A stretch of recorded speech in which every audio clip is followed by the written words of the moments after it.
A hand slid up my thigh in the suffocating darkness, its touch both terrifyingly strange and devastatingly familiar. Another pair of lips, hot and demanding, captured mine, silencing the gasp that was forming in my throat. I was trapped, pinned between bodies in the steaming water, my senses overwhelmed by the scent of chlorine, expensive cologne, and raw, desperate want. A voice whispered in my ear, a low growl that sent a shiver down my spine. "You're ours." But it wasn't one voice. It was three. How in the world did my life spiral into this? How did I, Park Woon, end up in a private hot spring, in the dead of night, being fought over like a prize by the three men who had systematically broken my heart? To understand, we have to go back to the beginning of this nightmare. My name is Park Woon, and at the ripe old age of 25, I had officially become a connoisseur of romantic disasters. I wasn't carrying some ancient family curse, at least not one a shaman had ever diagnosed, but my love life was a statistical anomaly of failure. In the span of 3 years, I had navigated the treacherous waters of 4 separate relationships, all with men, and each one had ended with me shipwrecked on the shores of heartbreak. Every breakup carved a new tally mark onto my soul, and the last one, the one with Minjun, hadn't just carved euros, it had eviscerated my sense of self-worth, leaving me in shreds. It was probably that final, brutal implosion that made me hang up my heart for good. I started telling myself a story, a miserable little narrative I played on a loop in my head. You're just not the kind of man people build a life with, Woon. Too emotionally available, too clumsy with your feelings, too much of a gaping void of need. You are, in essence, 2 euros you. So, when K1 Meteor Solutions summoned me to the manager Eurostrade's office on a bleak Monday morning, I was already braced for impact. The news, however, wasn't that I was fired, it was that I was being uprooted. They were relocating me to a new branch in 2 of all places. As Mr. Sun informed me of the move, he added, almost as an afterthought, that the company would be providing a fully paid apartment. He said it with a clipped, dismissive tone, as if expecting me to prostrate myself in gratitude. To his surprise, I did gasp, a genuine, relieved sound that made his eyebrow twitch upwards. "Any objections, Park Woon?" he asked, his voice laced with suspicion. "None whatsoever, sir," I replied, the lie tasting like ash in my mouth. The truth was, the very idea of boxing up the meager contents of my life and, worst of all, entrusting my beloved cat to my sister's chaotic household made my stomach clench with anxiety. But this was an escape. A chance to start over where no one knew my name or the pathetic history attached to it. I made the move the following weekend, and for a brief, beautiful moment, it felt like the universe was finally cutting me some slack. The apartment was a dream, a stark contrast to my messy life.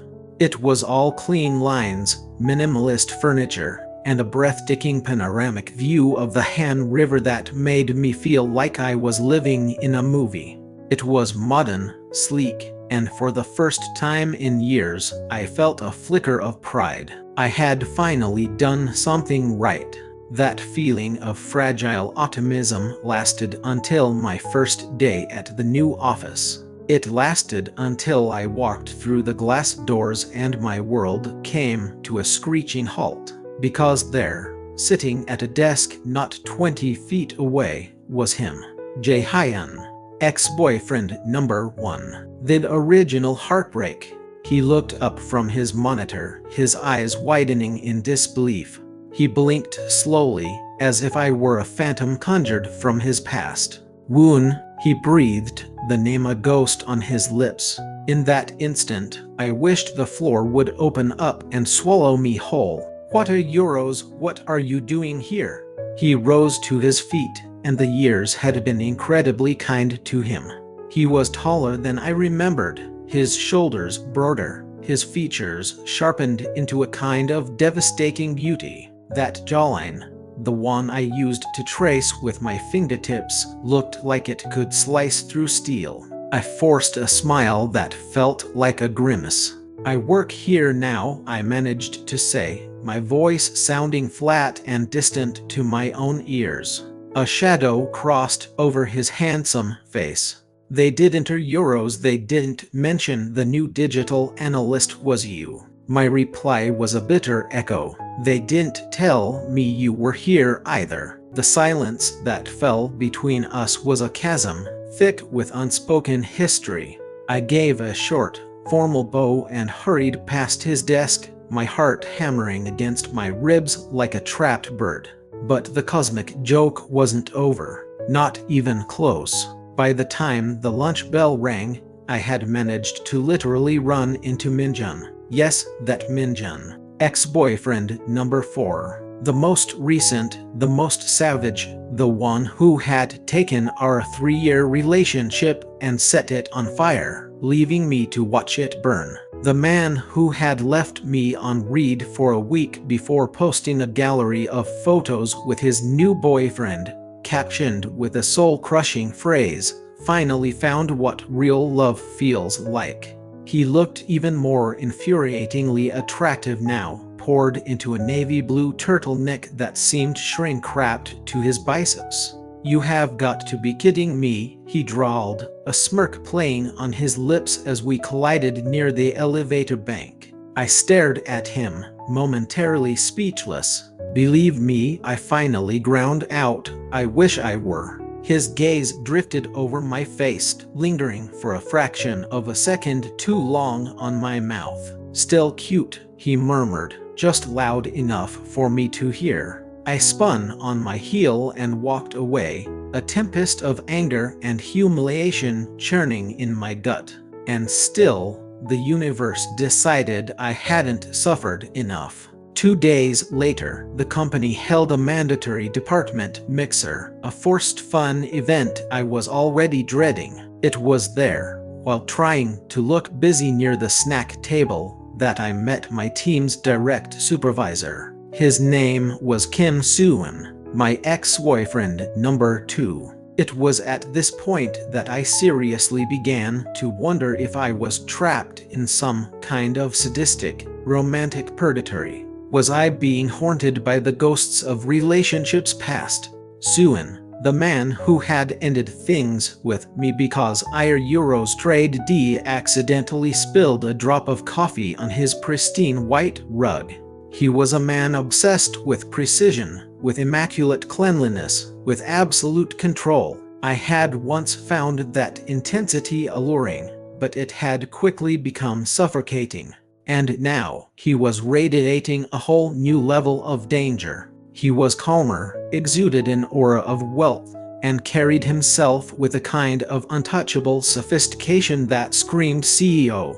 When his piercing gaze locked onto mine from across the crowded bar, I felt a physical jolt, a tremor that started deep in my stomach. A slow, predatory smile spread across his face as he made his way towards me. "Park Woon," he said, his voice a low purr. He stopped so close I could smell the rich, woody scent of his designer cologne. "So, you're working under me now." The double entendre was so blatant I literally choked on my mojito. Euros, I had no idea. "You'll learn quickly," he replied smoothly.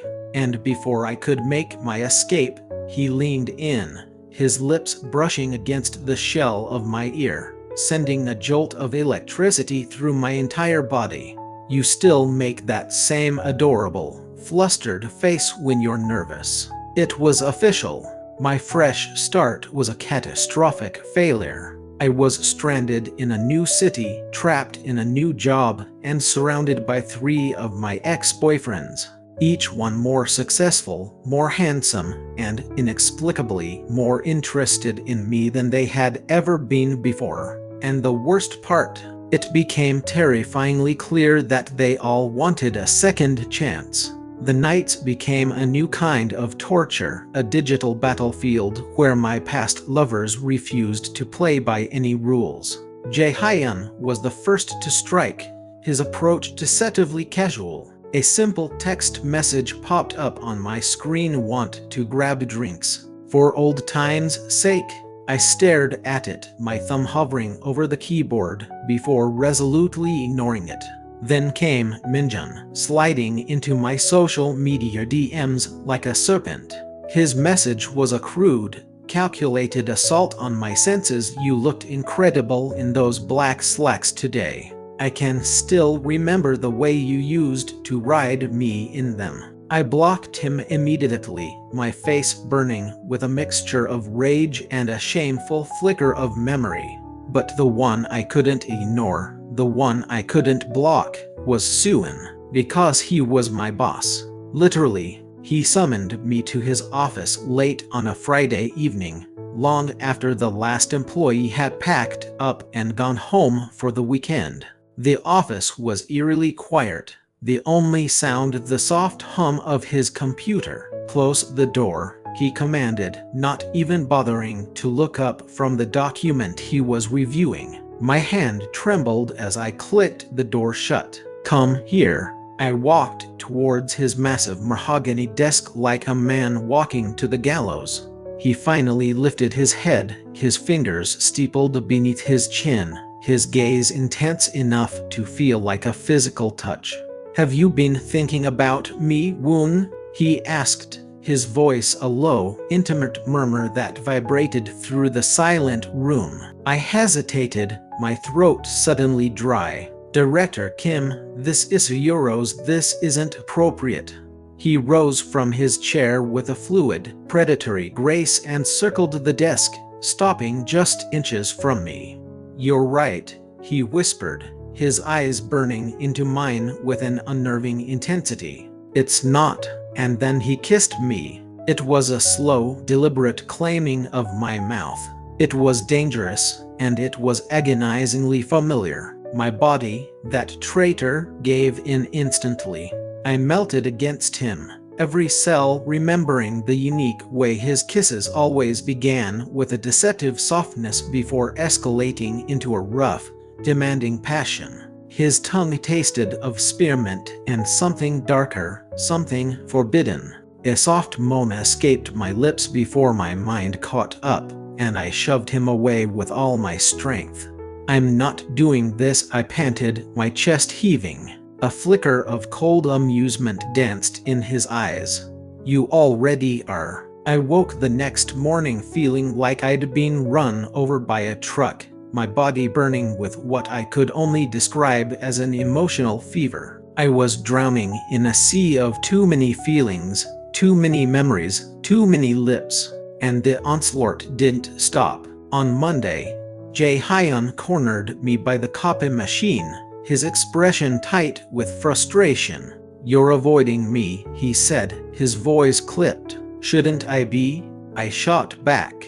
"You were my first love, Woon," he said, his voice softening. "I was an idiot back then, a stupid kid.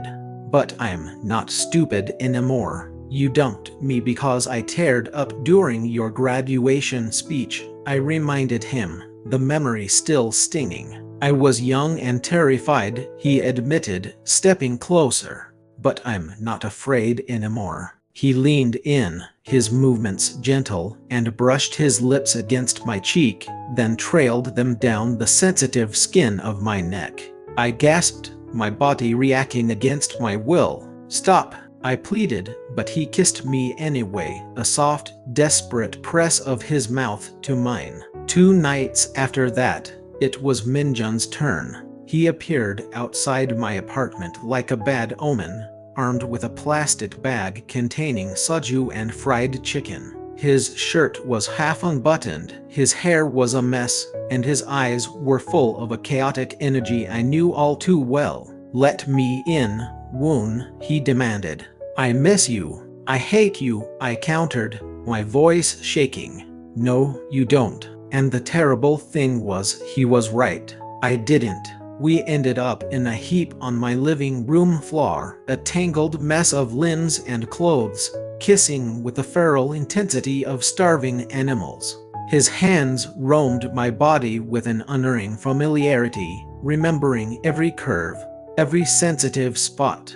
But just as his fingers fumbled with the buckle of my belt, a sudden wave of clarity washed over me. I pushed him off. "You don't get to do this," I said, my voice cracking. "You don't get to just walk away and then waltz back in whenever you feel like it."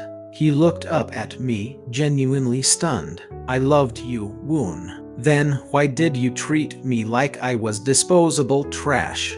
The question hung in the air between us, heavy and unanswered. He couldn't find the words.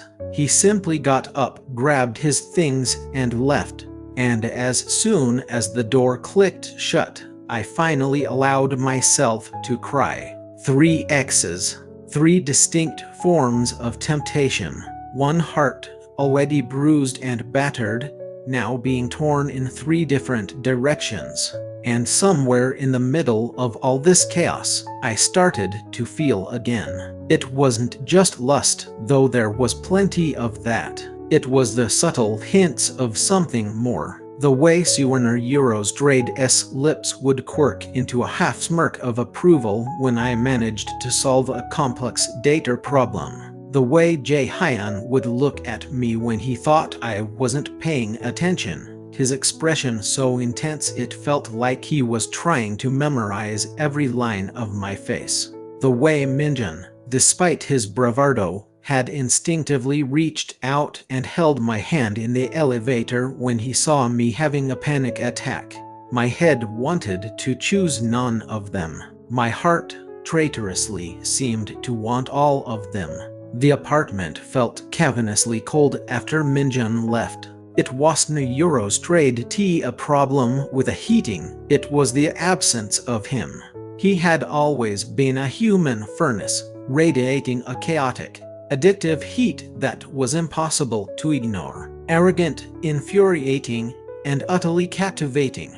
I should have slammed the door in his face the second I saw him standing there, dressed in that stupidly oversized hoodie and a backwards baseball cap, looking like we were still 22 and foolishly in love.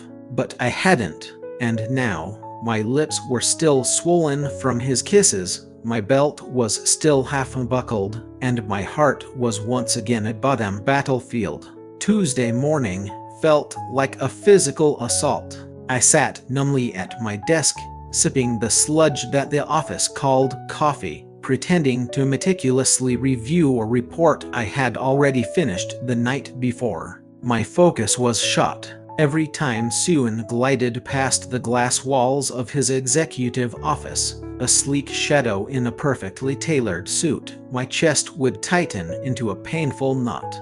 He hadn't texted. He hadn't called. He hadn't even offered one of his signature smirks in the hallway. That should have been a good thing, a relief. It wasn't, because my traitorous mind refused to stop replaying the scene in his office on a loop, the brush of his lips against mine, the confident slide of his hands down my back, the chilling certainty in his voice when he whispered, "You already are." I shifted uncomfortably in my ergonomic chair, the memory making my skin prickle. "Woon." A familiar voice broke through my daze. I turned to see Jae-hyun, looking like a page out of a fashion magazine in a cream turtleneck and beige slacks that fit him in a way that should have been illegal. He was holding out a paper cup. "Vanilla latte," he said with a gentle smile. "I remembered it's your favorite." I blinked, taken aback. "That was years ago," I mumbled. His smile didn't falter. "I remember everything about you, Woon." "Oh God." "Thanks," I said, accepting the drink even though I felt I deserved nothing but bitterness. Not when my heart was a tangled mess of indecision. He perched on the edge of my desk, crossing one leg elegantly over the other, forcing me to be acutely aware of his presence. I tried to focus on the spreadsheets on my screen. Did you mean it? He asked suddenly, his voice soft. I looked up, confused. Mean what? That you don't feel anything for me anymore. I hesitated, the lie dying on my tongue. €. I don't know. His brow furrowed in concern. But you kissed me back in the copy room. That's not the same thing, I argued weakly. Woon, he said, his voice dropping to a low, earnest pitch. I am still completely in love with you. My heart gave a painful, stuttering thud. Before I could formulate a single coherent response, a cool, authoritative voice sliced through the moment. Park Woon.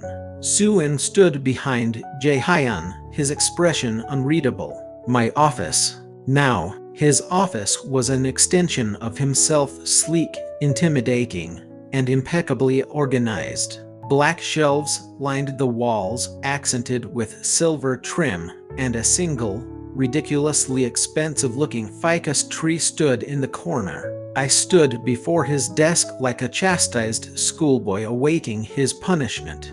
You've been distracted lately, he stated, not as a question, but as a fact. He slowly removed his glasses, polishing them with a silk cloth. I swallowed hard. I'm sorry. I'm just Euros adjusting to everything. Are you? He asked, his voice dangerously smooth. He began to circle me, his movements slow and deliberate, like a shark sizing up its prey, until he was standing directly in front of me.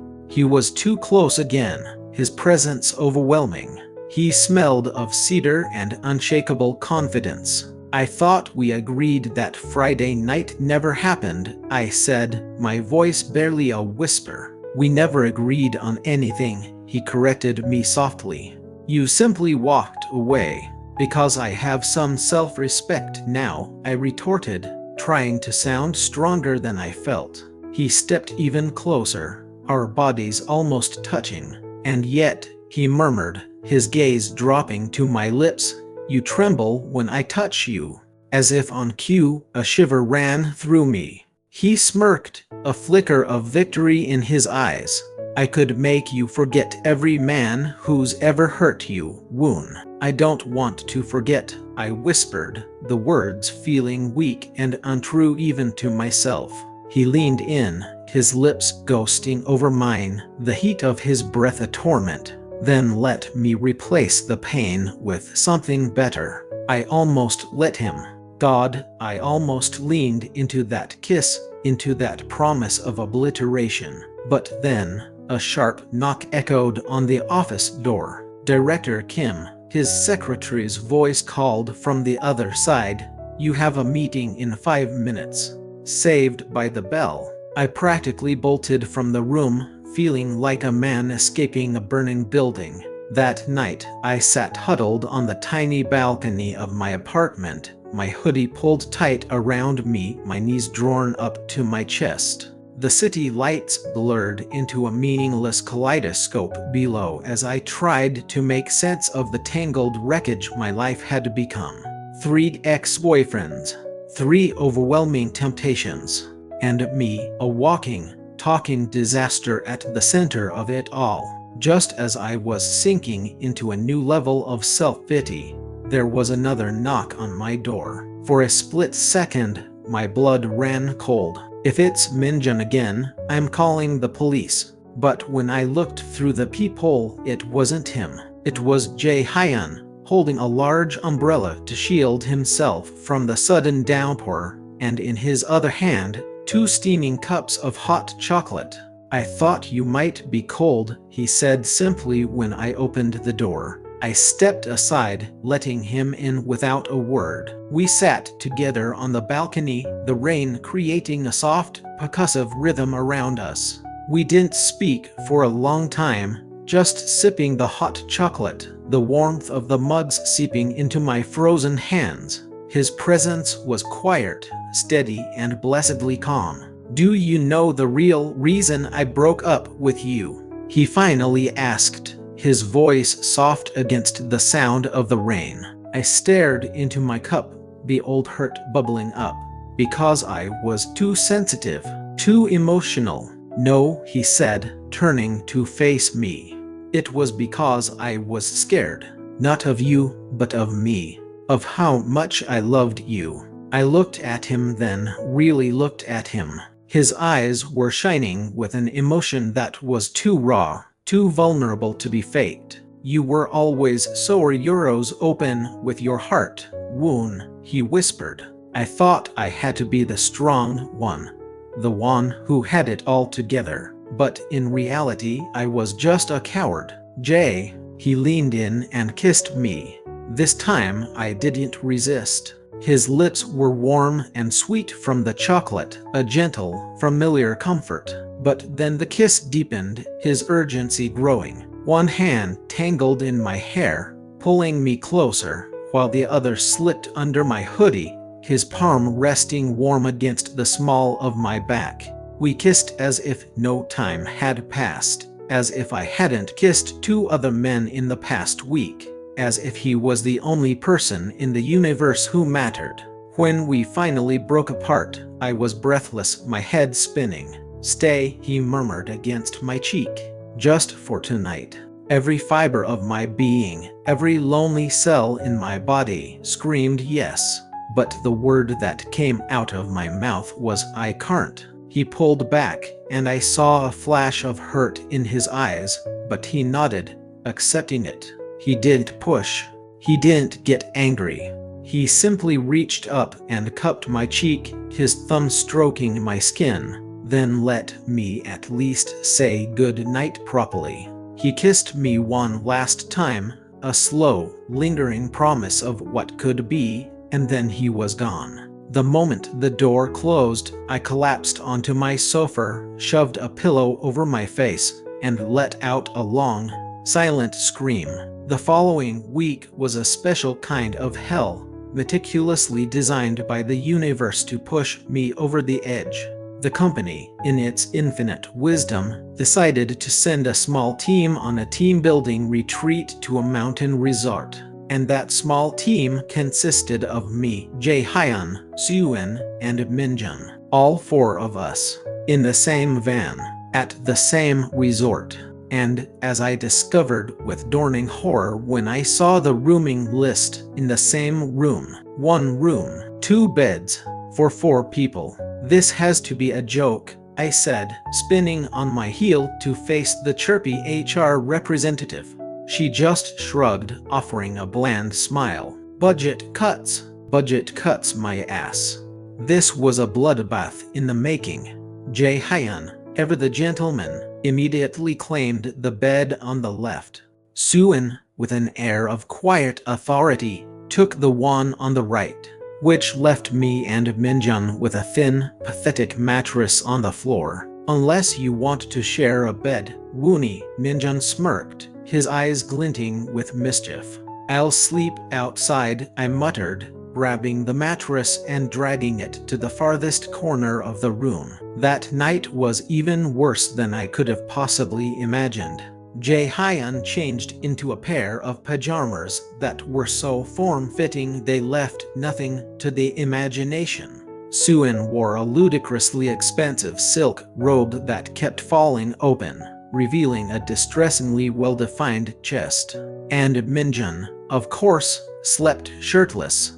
I swear I tried not to look. I really did, but my eyes had a mind of their own, and they noticed, all of them. Minjun stretched languidly, like a panther, his abs flexing in the dim light. Still like what you see, Winnie? He whispered across the small space. Across the room, I saw Jae-hyun's jaw clench. Soo-in, who was pretending to read, looked up with an expression of pure annoyance. The tension in the room crackled, so thick you could taste it. And in that moment, I knew, this wasn't a retreat. This was war. You know that precise moment when you realize you are so far in over your head that you can't even see the surface anymore. That was me, Park Woon, lying stiff as a board on a mattress no thicker than a yoga mat, with my most chaotic ex-boyfriend snoring softly beside me, while my other two exes watched me like a pair of hungry hawks from their respective beds. A sliver of moonlight cut through a gap in the curtains, illuminating the ripple of muscle on Minjun Eurostrade's bare back. I was turned away from him, desperately trying to ignore the heat radiating from his body. But his hand kept finding its way to my waist, a casual, possessive graze that felt like it had a damn mind of its own. "Stop touching me," I whispered, my voice sharp and harsh in the quiet room. "I'm not," he mumbled back, his voice thick with sleep. "Your body just misses mine. Not my fault." "Go to hell," I hissed. From across the room, a book snapped shut. I risked a peek over my shoulder and saw Suin sitting bolt upright in his bed, his glasses glinting in the moonlight. He was watching us. He was always watching. Meanwhile, Jae-hyun was feigning sleep, but the rigid line of his jaw told me everything I needed to know. He was furious. They both were. This wasn't a team-building exercise, it was a death match, and I was the unwilling, terrified trophy. I woke up the next morning tangled in a pair of strong arms. A warm chest was pressed against my back, a firm stomach against my lower half, and a pair of long legs were intertwined with mine. Minjun, of course. He had wrapped himself around me in the night like a human octopus. His morning breath fanned across the back of my neck, and his heartbeat was a steady, rhythmic thump against my spine. "Oh no. Oh no no no. Min," I groaned, half asleep, and he responded by nuzzling into my hair like a ridiculously oversized puppy. That was it. I shoved him away with such force that he rolled completely off the mattress and hit the floor with a dull thud. "Oh," he groaned, rubbing his head. Suin's sharp, icy voice cut through the morning air. "Keep it down. Some of us are attempting to read in peace." "You're always reading," Minjun snapped back, scrambling to his feet and rubbing his bruised shoulder. "Unlike you, I find it beneficial to use my brain," Suin replied coolly, not even looking up from his book. Just then, Jae-hyun stood up, shirtless and looking like a Greek god who had been woken up too early. "Can we please try not to start the day with a dick measuring contest?" he said, his voice tight with irritation. "Too late," Minjun muttered under his breath. "Mine already won." I buried my face in my hands, a deep groan of despair escaping my lips. "Can't you guys just act like normal human beings for one single day?" The room fell silent. Then Suin Eurostrade's voice, dangerously quiet, broke the stillness. "Define normal, Park Woon, because if memory serves, you've kissed all three of us in the last 7 days." My face erupted in flames. Minjun let out a loud snort. Jae-hyun stared fixedly at the floor. And that, ladies and gentlemen, was my cue to walk directly into the bathroom, turn the shower onto its coldest setting, and contemplate the sweet release of drowning. Later that evening, as part of our bonding activities, we were all assigned a private soak in the natural hot springs behind the resort. Just the four of us. In a pool of steaming water. God help me. I clutched my robe tightly around myself and walked barefoot into the misty, lantern-lit pool area, praying to every deity I could think of that no one would say or do anything stupid. My prayers went unanswered. I found the other three already half submerged, their bare shoulders glistening in the steam, looking like a trio of smug, territorial water gods. The combined sight of Themir Euro's muscular, wet, and radiating a potent blend of rivalry and desire Euros made my knees feel weak. Finally, Suin said, his voice echoing slightly in the enclosed space. We were beginning to think you'd chickened out. I almost did, I muttered, cautiously lowering myself into the water. It was hot, blisteringly hot. My skin tingled, but the scalding temperature was nothing compared to the tension that simmered just beneath the surface. Minjun leaned back, spreading his arms along the stone edge like a damn Roman emperor. Jae-hyun kept sending me furtive, worried glances from behind his damp bangs. Suin remained as unreadable as ever. You look good wet, Woony, Minjun said lazily, licking a drop of water from his lips. Shut up, Minjun, I snapped. You didn't complain when I had you soaked in my shower last summer, he shot back with a wink. Enough. I finally stood up, water sloshing around my thighs, ready to storm out. And then, boom, the power cut out. The lights in the hot spring flickered once, then died completely, plunging us into near-total darkness, with only the faint glow of distant garden lanterns filtering through the steam. I froze. So did they. And then I felt it. A hand closing firmly around my thigh under the water. I couldn't see whose it was, but the touch was slow, deliberate, and possessive. The hand began to slide upwards. Danto Yoro's talk, a voice whispered directly into my ear. And then lips found Minor Yoro's hot, hungry, and desperate. I gasped into the kiss as the hand on my thigh pulled me closer, off balance. It had to be him. But which him? The mouth felt like Jae-hyun Yoro's soft at first, careful. The hand felt like Minjun Yoro's bold, rough, and impatient. But the hot breath in my ear Yoro's that had the cool, controlled scent of Suin. I was dizzy, surrounded, drowning in steam and desire and pure, unadulterated panic. Then, a splash from my other side. A second body pressed against my back, strong arms wrapping around my waist, pulling me away from the first kiss and into another. This one was rougher, more demanding. I whimpered against the assault. You don't belong to him. Someone growled against my lips. You don't own me. I gasped, finding my voice. You're mine, Woon, a third voice insisted from the darkness. You always have been. Fingers slipped beneath the waistband of my swim trunks. That was the final straw. I shoved with all my might and stumbled backwards, scrambling out of the pool, my heart hammering like a drum solo against my ribs. This isn't a competition, I shouted, my voice raw and shaking. I'm not our fucking prize to be won. The three of them stared up at me from the water, their faces pale, ghostly shapes in the gloom, all of them breathing heavily. The silence was absolute. Then, Minjun took a step forward, his eyes, for once, looking soft and regretful. Woona Yoros, I didn't wait to hear the rest. I turned and ran. I sat by the resort's outdoor fire pit later that night, wrapped in a towel, my body still trembling. My heart ached with a profound sense of confusion. Why was I like this? Why couldn't I just pick one and be done with it?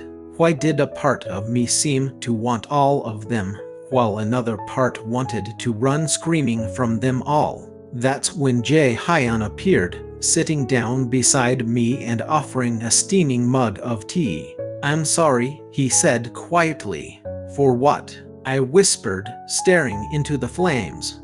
For losing you all those years ago, he said, his voice thick with regret. And for Euros for trying to win you back like this is some kind of ridiculous drama. I looked at him then. It is, though. We all are. He let out a bitter little chuckle. You don't have to choose, you know. Not right now. Don't I? No. Buter Euros just know this. He leaned in, his expression deadly serious. I still love you, Woon. I would wait forever for you. My chest tightened. the sincerity in his voice an almost physical blow. And then he kissed me. It was sweet, gentle, an apology and a promise all in one. And for the first time in days, I kissed him back without the crushing weight of guilty euros until I opened my eyes and saw Minjun standing in the shadows of the hallway, watching us. The look on his face wasn't anger. It wasn't even jealousy. It was pure, unadulterated heartbreak. And that, I realized with a sickening lurch in my stomach, scared me more than anything. I was frozen by the fire pit, Jae-hyuna Euro's gentle kiss still lingering on my lips, as Minjun stood there, a statue carved from shadow and pain. His arms were folded tightly across his chest, his mouth a thin, hard line. He didn't yell. He didn't storm over and start a fight. He just held my gaze for one long, agonizing moment, then turned on his heel and walked away, disappearing back into the resort. Jae-hyun noticed my distress and lowered his mug. "You don't owe him anything, Woon," he said softly. But I wasn't so sure that was true, because while Jae-hyun was the steady, kind port in my storm, and while Suwon was the dangerous, powerful tide that threatened to pull me under, Minjun was the hurricane itself. He was the only one who had ever loved me with such a reckless, all-consuming ferocity that it had left me both utterly broken and more alive than I had ever felt. And I had to know if what he felt for me now, underneath all the bravado and the pain, was still real. I found him by the resort's small, moonlit pond. He was alone, skipping rocks across the glassy surface, his hands shaking slightly. "Minjun," I said, my voice barely a whisper. He didn't turn around. "So you chose him." "I didn't choose anyone," I insisted, moving to stand beside him. He let out a harsh, bitter laugh. Sure felt like it from where I was standing. I took a deep breath. "I kissed him because I'm confused and exhausted, Minjun. But I didn't sleep with him. I couldn't." He finally turned to look at me, and in the pale moonlight I could see his eyes were glossy with unshed tears, his lower lip quivering. "Because of me?" he asked, his voice cracking. I could only nod. He dropped the rock he was holding. "I hated how we ended," he whispered, his gaze dropping to the ground. "I hated the way I hurt you. You humiliated me," I said, the words tasting like poison. "I know," he choked out. "You left me without a single word, and then you plastered your new boyfriend all over the internet like I was nothing more than a placeholder. I was scared." He finally burst out, his voice raw with anguish. "I was so terrified that you were going to leave me. I thought I thought if I left first, it wouldn't hurt as much." Tears finally started to spill from my own eyes, hot and fast. "But you still left." He reached for me then, his hand hesitating in the air between us. I didn't pull away. "I've changed, Woon," he pleaded, his eyes searching mine. "I swear to you, I am not that same stupid, cowardly guy anymore. I want to believe you. Then let me prove it." His lips were on mine before I had time to think, to protest, to breathe. And this time, I didn't push him away. I did the opposite. I wound my arms around his neck and pulled him closer, kissing him back with all the pent-up frustration and longing and hurt that had been building inside me for years. The kiss was urgent, desperate, a frantic apology spoken without words. He backed me up against the rough bark of a pine tree, his hands tangling in my hair, his breath coming in ragged gasps. I moaned against his mouth. "Minjun, if we do this euros, it can't just be sex." "I know," he panted, pulling back just enough to look me in the eyes. "It's everything. I want everything, Woon." I wrapped my arms tighter around his neck and my legs around his waist. He lifted me with a grunt, pressing my body flush against the tree as if I weighed nothing at all. We kissed like we were trying to erase time, to rewrite every stupid mistake, to undo every version of ourselves that ever went wrong. And when he finally laid me down in the soft, cool grass, whispering, "I missed every single inch of you," I began to cry, because I knew with a certainty that settled deep in my bones that he meant it. And I knew just as certainly that I was his again. The next morning, when we walked back into that tense, suffocating room hand in hand, the atmosphere didn't just shift, it shattered. Jae-hyun looked like he'd been physically punched in the gut. Suin barely glanced up from his book, but the muscle ticking in his jaw gave him away. I took a deep breath, my heart pounding, and stepped forward. "I'm sorry," I said, my voice clear and steady, looking at both of them. "To both of you." Jae-hyun stood up. "You don't have to explain yourself, Woon." "But I want to," I said gently, turning to him first. "Jae, you were my first love. You were always so good to me, so gentle with my heart. But I spent our entire relationship waiting for you to stop choosing silence every time things got hard. And Euros, you still do." His eyes welled up, but he gave a small, sad nod of understanding. "I hope he doesn't hurt you again." "If he does," I whispered, my gaze finding Minjun's, "I'll know how to walk away this time." He managed a watery smile, then leaned in and pressed a chaste, final kiss to my forehead. "Goodbye, Woon." And then he was gone. Suin finally closed his book. "I always knew it would be him." "You did. I was always too cold for you," he said, his eyes analytical, as if studying a puzzle he'd finally solved. "I didn't realize that warmth mattered more to you than control until it was far too late." "You weren't too cold, Suin," I corrected him softly. "You just Euros, you never learned how to say I love you." For the first time, his mask of cool composure seemed to crack. "I did love you," he said, so quietly I almost didn't hear it. "But you needed someone who would say it over and over again, like breathing." I nodded. He stood and, to my surprise, extended a hand. "Friends?" I took it and shook it firmly. "Only if you promise to stop trying to kiss me in your office." He let out a short, surprised laugh, the sound surprisingly warm. "No promises." 1 month later, I moved in with Minjun. Same city, same company, but a brand new apartment that was ours. He started leaving me little notes stuck to the fridge with cartoon magnets. "Fed the cat. She still hates me, but I love you." We made breakfast together on Sunday mornings, dancing around the kitchen in our underwear. We fought about who left wet towels on the bed and always made up in the shower. We kissed in the company elevator every single morning before work and laughed when the head of HR would pointedly stare at the ceiling, pretending not to see us.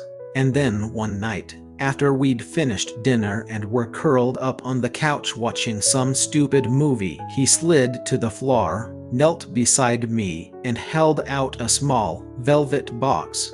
"Let's not wait anymore, Woon," he said, his voice thick with emotion. "Let's stop being scared of what might happen and start building what we want." I started crying so hard I couldn't speak.